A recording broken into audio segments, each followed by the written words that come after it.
दोस्तों, इस वीडियो में हम आपको बताएंगे सर्वनाम की परिभाषा और उसकी कुछ इन्फॉर्मेशन और देंगे।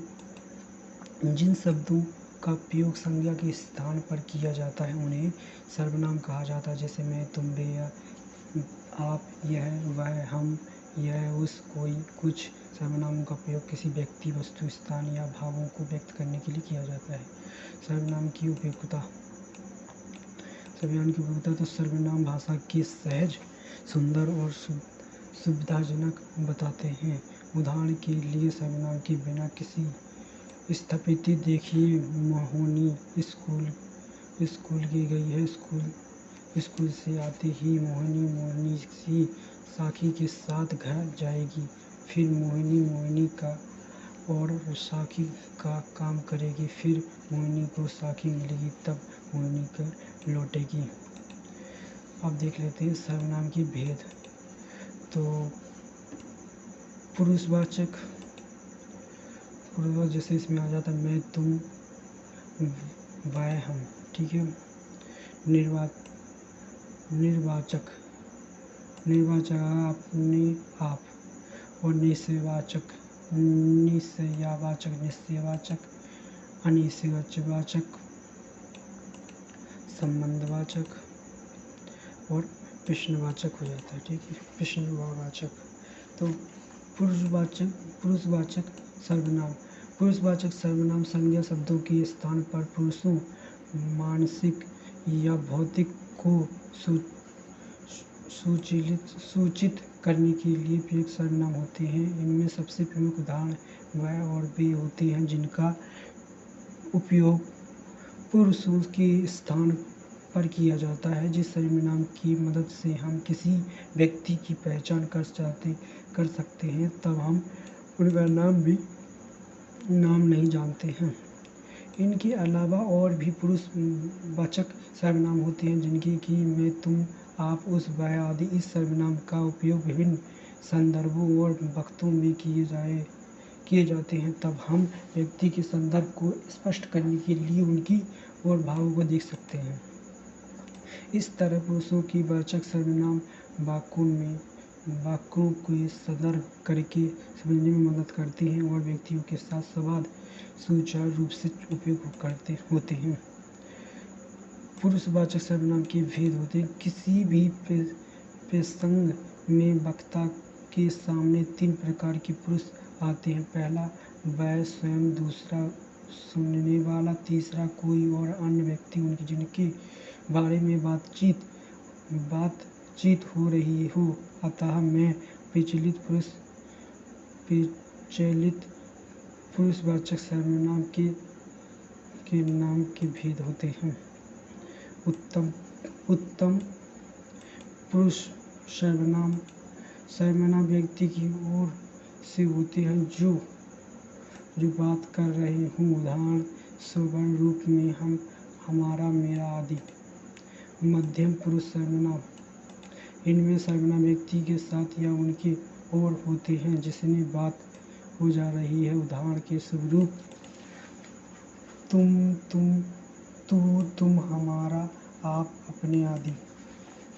अन्य पुरुषवाचक सर्वनाम इनमें सर्वनाम व्यक्ति के बाहर किसी अन्य व्यक्ति या वस्तु की ओर से होते हैं, जिनकी व्यक्ति या वस्तु के संदर्भ बनाया जा रहा है।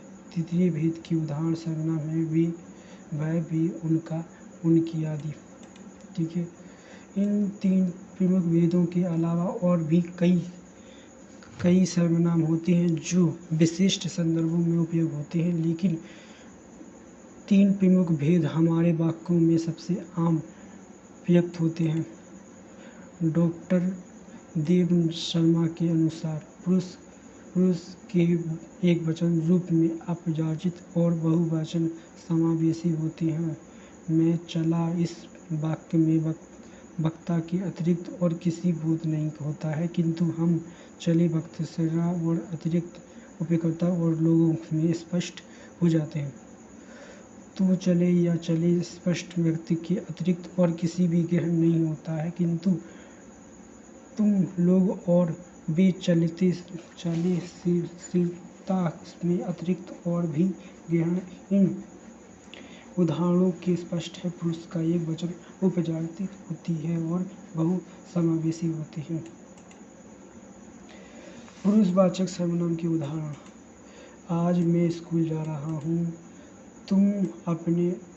हमने अपना काम पूरा किया। मैं कल दिल्ली जाऊँगा। मध्यम पुरुष: आप क्या सोच रहे हो? तुम्हारा नाम क्या है? अन्य पुरुष: वह एक उच्च शिक्षक के साथ सीधे काम पर गया। उसने उस पुरुष को पढ़ा। यह एक बड़ी गड़बड़ी है। निर्वाचन सर्वनाम: जिन सर्वनामों का उपयोग वक्ता लेखन अपने लिख करते हुए निर्वाचक सर्वनाम कहलाते हैं। जैसे आप, अपना, स्वयं, निज, स्वयं, स्वस्थ और अर्थ में जिस सर्वनाम का उपयोग कर्ता के लिए होता है उन्हें निर्वाचक सर्वनाम कहते हैं। निज वाचक सर्वनाम के उदाहरण: आप कहाँ जा रहे हो? इस वाक्य में आप वक्ता द्वारा श्रोता के लिए उपयोग किया जा रहा है, अतः यह आदर सूचक और मध्यम पुरुष में माना जाएगा। मैं ये काम अपने आप कर लूँगा। इस वाक्य में वक्ता आप किसी स्वयं के लिए कर रहा है, अतः निजवाचक सर्वनाम से श्रेणी में आएगा। आप को कोई भी परेशानी तो नहीं है? ऊपर दिए गए वाक्य आप में शब्द उपयोग वक्ता के लिए किया जाता है, अतः यह अंदर सूचक माध्यम माना जाएगा। मैं बहुत समय से आप से मिलना चाहता था। दिए गए वाक्य में आप शब्द वक्ता द्वारा श्रेष्ठ को संकेत करने के लिए किया जाता है, अतः आप यह अंदर सूचक मध्यम पुरुष बनाया जाता है। निर्वाचक सर्वनाम आप का उपयोग निर्वाचन अर्थों में होता है। निर्वाचन आप का उपयोग किसी संज्ञा के सर्वनाम में अवधारणा के लिए होता है। जैसे मैं आप वही से आएगा, मैं ही आप भी वही कर रहा हूँ।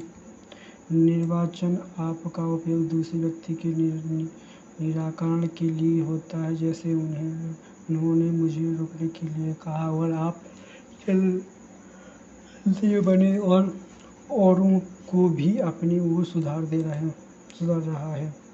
सर्वसाधारण के लिए अर्थ भी आप अपना प्रयोग होता है। जैसे आप भला तो जग भला। अपने से बड़ों का आदर करना उचित है। अवधारणा के अर्थ में कभी कभी आपके साथ ही जोड़ा जाता है। जैसे मैं आप ही चला आता है, यह आप ही, मैं यह काम आप ही कर लूँगा। निश्चयवाचक संकेतवाचक सर्वनाम, ठीक है। जिन सर्वनाम शब्दों में किसी निश्चित वाक्य अथवा वस्तु की ओर निकटतम अथवा दूरदर्शी संकेत का बोध होता है उन्हें निर्वाचक सर्वनाम कहते हैं। निर्वाचक सर्वनाम के अंतर्गत यह, वह, इस, उस इत्यादि सर्वनाम होते हैं। निर्वाचक सर्वनाम का उपयोग: निर्वाचक सर्वनाम में यह सर्वनाम का उपयोग किसी निकटतम व्यक्ति अथवा वस्तु और संकेत करने के लिए किया जाता है। वह सर्वनाम का उपयोग दूसरे व्यक्ति अथवा वस्तु और निश्चित संकेत करने के लिए किया जाता है।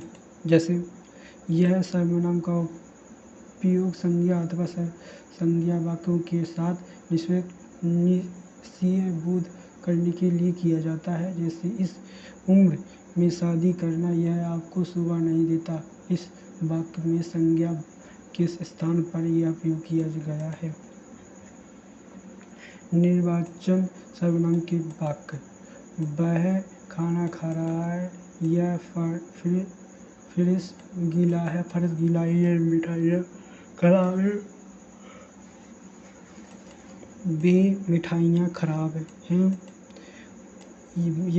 यह भारत का नक्शा है, यह भारत का मानचित्र है, यह लकड़ियाँ गीली हैं, ठीक है।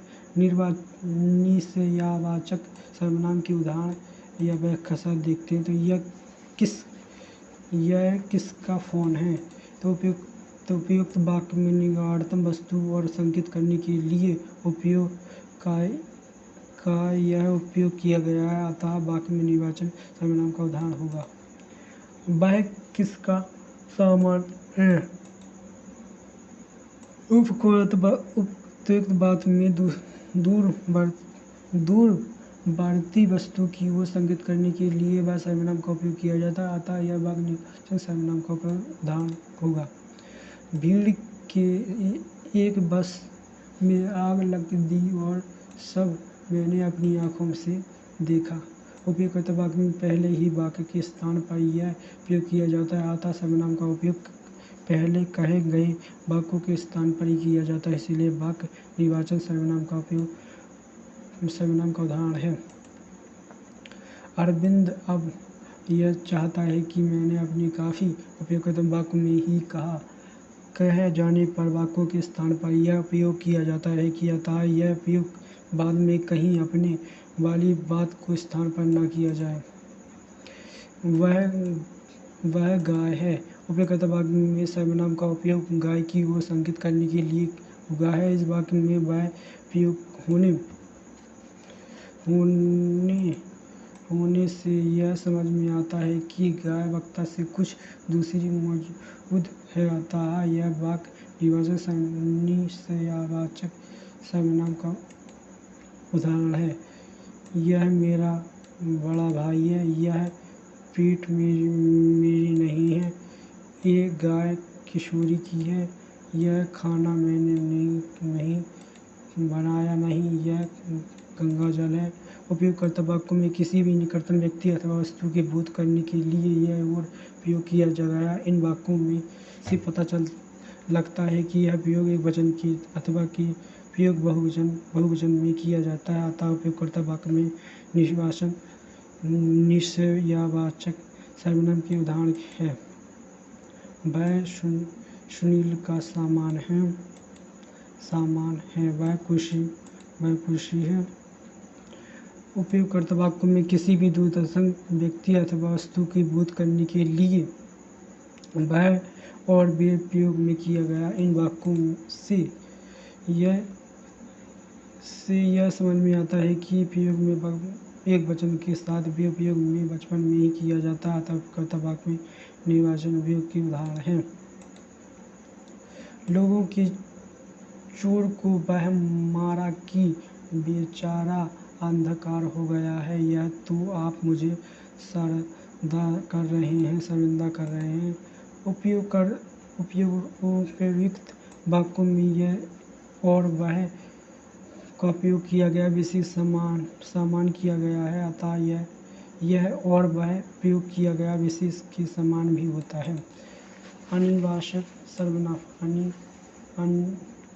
अनिवार्यवाचक सर्वनाम ऐसे शब्द जिनमें स्थान, व्यक्ति, वस्तु आदि के द्वारा निश्चयवाद बोध होता है, अर्थात वह शब्द में वस्तु पदार्थ के निश्चित होने का बोध नहीं करवाता हो, वो अनिवार्य सर्वनाम कहलाता है, जैसे कुछ, किसी और, मैं भी, तुम आदि। अनिवार्य सर्वनाम के उदाहरण: कोई आया था और कुछ आपके लिए कुछ लगा था। हमारे घर कोई आया है। उपयोगकर्ता वाक्य में हमें अपने आने की बोध को न कि पता चलता है कि कौन आया है, अर्थात हमें पूरी तरह से निश्चित नहीं किया आया है। यहाँ पर कोई संज्ञा के स्थान पर व्यक्त हुआ है, लेकिन कुछ शब्दों से किसी व्यक्ति या वस्तु के निश्चित नहीं होने का बोध हो रहा है, इसीलिए इस व्यक्ति अनिश्चयवाचक सर्वनाम कहते हैं। तुम्हारे लिए कुछ रिश्ता आया है। इस वाक्य में हमें ज्ञात होता है कि किसी के लिए रिश्ता आया है, लेकिन रिश्ता किसका आया है यह निश्चित नहीं है। ठीक है, चूँकि यहाँ पर इस वाक्य में कोई शब्द का उपयोग संज्ञा के स्थान पर हुआ है, जो व्यक्तिवाचक संज्ञा का एक उदाहरण है। इसीलिए यह अनिवार्यवाचक सर्वनाम के अंतर्गत आता है। कुछ लोगों से मिले और कुछ से मिलना है। यहाँ पर कुछ शब्दों से सिर्फ अनुमान लगाया जा रहा है कि कुछ लोगों से मिल लिए हैं और कुछ आना सभी बाकी की। हमें निश्चित पता लगता है कि कितने लोगों में मिल गए के लिए और कितने लोगों के कभी मिले बाकी हैं। बचे हुए लोगों से ज़्यादा भी हो सकते हैं और कम भी हो सकते हैं। संबंधवाचक सर्वनाम जिन सर्वनाम शब्दों का उपयोग किसी वस्तु या व्यक्ति के संदर्भ बताने के लिए किया जाता है उसे संबंध सर्वनाम कहलाते हैं। संबंध सर्वनाम का उपयोग वाक्यों में दो शब्दों को जोड़ने के लिए किया जाता है, जैसे जिनका, जो, की, जो, जितना, उतना आदि। संबंधवाचक सर्वनाम के उदाहरण मेरा गिफ्ट कहीं खो गया है जो मुझे जन्मदिन पर मिला था। ऊपर वाक्यों में गिफ्ट और जन्मदिन में संबंधित बताया गया है।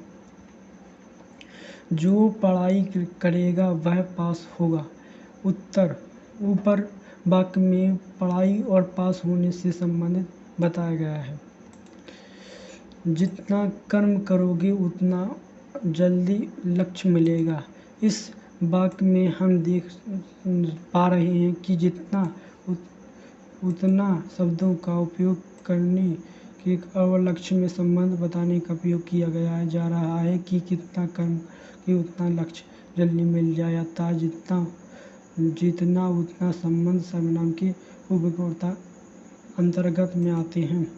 जैसे जैसा काम करोगे वैसा फल मिलेगा।